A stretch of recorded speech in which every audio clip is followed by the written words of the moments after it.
చిన్నస్వామి స్టేడియంలో జరిగింది అందరికీ తెలిసిపోయింది ఆ తొక్కిసలాట గురించి. ఈ తొక్కిసలాటలో ఒక అమ్మాయి బట్టలు చింపి కూడా పైశాచికంగా, నీచంగా, క్రూరంగా ప్రవర్తించారు. దీని గురించి నేను ఒక వీడియో చేస్తే ఇదిగో ఈ కామెంట్లో ఈ పైన కనిపిస్తుంది. ఈ దరిద్రుడు లింగం నీకు ఫోన్ చేసి చెప్పిందా అన్నాడు. దానికి నేను కూడా రిప్లై ఇచ్చాను.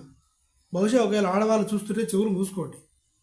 ఏరా నీతి లేని కుక్క, నీ అమ్మనో నీ కూతురునో అలాగే బట్టలు చింపితే వాళ్ళు ఫోన్ చేసి ఊళ్ళో వాళ్ళందరికీ చెప్తారా నా బట్టలు చింపారు, నాకు అక్కడ చేతులు వేశారు, ఇక్కడ వేలు పెట్టారు అని. ఇంత అన్యాయం ఒక స్త్రీమూర్తికి జరిగితే దీని గురించి కూడా నెగిటివ్ కామెంట్లారా జాకొడగా. ఒకరికి పుడితే ఇలా మాట్లాడరు. ఎస్, నా భాష కొంచెం తీవ్రంగా ఉన్నా ఇది చాలా తక్కువ. పచ్చి రాయలసీమ భాష మాట్లాడితే ఆ తిట్టించుకున్న వ్యక్తి 4 రోజులు నీళ్లు కూడా తాగలేడు, తిండి కూడా తినలేడు. అంత అద్భుతంగా ఉంటుందన్నమాట మన వాక్కు స్వాతంత్రం, మన వాక్కు. కట్ చేస్తే ఈ విషయాన్ని ఇలా పక్కన పెడితే నాకు కోపం వచ్చింది. ఒక ఆడపిల్లకి ఇలా జరిగింది, తొక్కిసలాట్లో ఆవిడతో అసభ్యంగా ప్రవర్తించారని పెడితే నువ్వు చూసావా, నీకు ఎవరు చెప్పారు, ఫోన్ చేసి చెప్పారా అంటూ మాట్లాడడం కరెక్ట్ కాదు కదా. అందరికీ తెలిసిన విషయం ఇది కట్ చేస్తే హిందువులకు సిగ్గులేదు చాలామందికి. ఈ తొక్కిసలాట జరిగినప్పుడు ఒక ముస్లిం లేడు, ఒక సిక్కు లేడు, ఒక క్రిస్టియన్ లేడు, మొత్తం హిందువులే ఉన్నారు.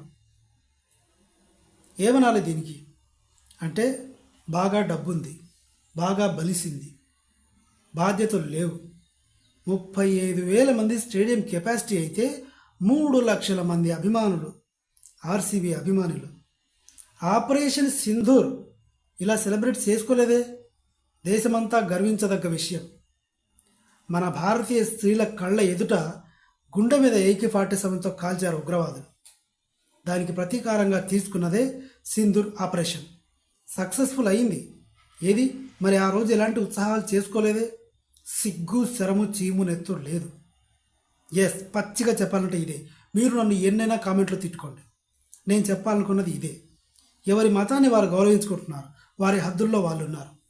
మరి హిందువులు ఏం చేస్తున్నారు? ఇదేనా చేసేది?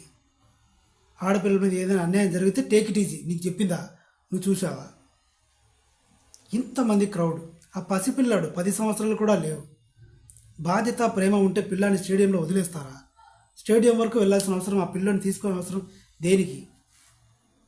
బాధ్యత లేదు, ఒళ్ళు కొవ్వెక్కింది. Yes, that's all.